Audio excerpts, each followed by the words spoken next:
एक बार महात्मा बुद्ध एक गांव में अपने शिष्यों सहित घने पेड़ की छांव के नीचे बैठे थे।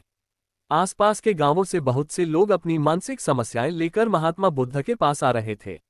महात्मा बुद्ध उन सब की मानसिक परेशानियों का समाधान देते। सब लोग खुशी खुशी अपनी समस्याओं का समाधान पाकर वहां से लौट रहे थे।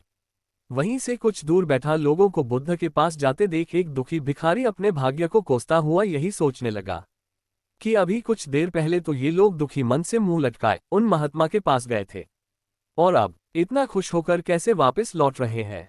आखिर माजरा क्या है, जरा मैं भी जाकर देखूं कि वो महात्मा ऐसा कौन सा खजाना बांट रहा है इन लोगों को। वे इतने प्रसन्न हुए कि उनके चेहरे लाल हो गए। जब वो दुख भिखारी कुछ नजदीक गया तो उसने देखा कि ये महात्मा तो लोगों को प्रवचन देकर लोगों के दुख का निवारण कर रहे हैं। ये देखकर भिखारी के मन में भी तीव्र इच्छा हुई कि क्यों न मैं भी इन महात्मा को अपना दुख बताऊं। मुझे भी अपने दुख का समाधान अवश्य मिलेगा। बस फिर क्या था, समाधान पाने की लालसा लिए भिखारी महात्मा बुद्ध के सामने पहुंचा और हाथ जोड़कर प्रणाम करते हुए बोला, हे महात्मा बुद्ध, मैं भी लोगों की मदद करना चाहता हूँ। मुझे लोगों की मदद करने की बहुत इच्छा है, लेकिन मैं कैसे मदद कर सकता हूँ। मैं बहुत गरीब हूँ। मेरे पास न तो पैसे हैं और न ही कोई ऐसी चीज जिससे मैं किसी की मदद कर सकूं। मैं कोशिश करने पर भी किसी की मदद नहीं कर सकता। मुझे भगवान ने इतना गरीब क्यों बनाया। हे महात्मा, मुझ पर कुछ कृपा करो। इतना बोलते हुए भिखारी रोने लगा। महात्मा बुद्ध बोले, आप बहुत अज्ञानी हैं क्योंकि आप अभी तक इस भ्रम में जी रहे हो कि तुम्हारे पास कुछ नहीं, जबकि दूसरों को कुछ देने के लिए तुम्हारे पास बहुत कुछ है। तुम बिना धन और वस्तु के भी दूसरों की मदद कर सकते हो। तुम्हारे पास जुबान है जिससे तुम मीठे शब्द बोलकर किसी के दुखी चेहरे पर मुस्कान ला सकते हो। इन्हीं शब्दों की ताकत से तुम किसी के भी टूटते हौसलों को फिर से मजबूत कर सकते हो।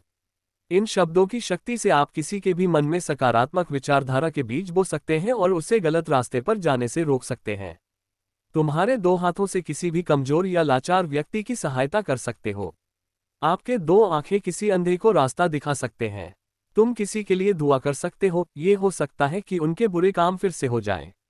आप किसी के अच्छे स्वास्थ्य की कामना कर सकते हैं, लेकिन अज्ञानतावश तुम अब तक इस बात को समझ नहीं पाए और इस भ्रम में अब तक जीते रहे कि तुम्हारे पास मदद करने के लिए कुछ नहीं। किसी की मदद करने के लिए धन और वस्तु का होना अनिवार्य नहीं है। बिना धन और वस्तु के भी हम कई प्रकार से लोगों की मदद कर सकते हैं।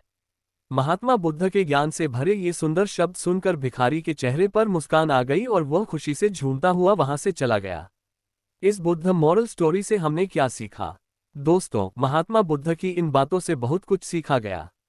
आजकल बहुत से लोग ये सोचकर दुखी होते हैं कि मेरे पास ये नहीं है, बल्कि जो आपके पास है उसी में संतुष्ट रहना सीखें और बिना मतलब के लोगों की मदद करें। इन्हीं से आपको परम सुख की प्राप्ति होगी। तो दोस्तों, ये बुद्ध मॉरल स्टोरी आपको कैसी लगी जरूर बताना।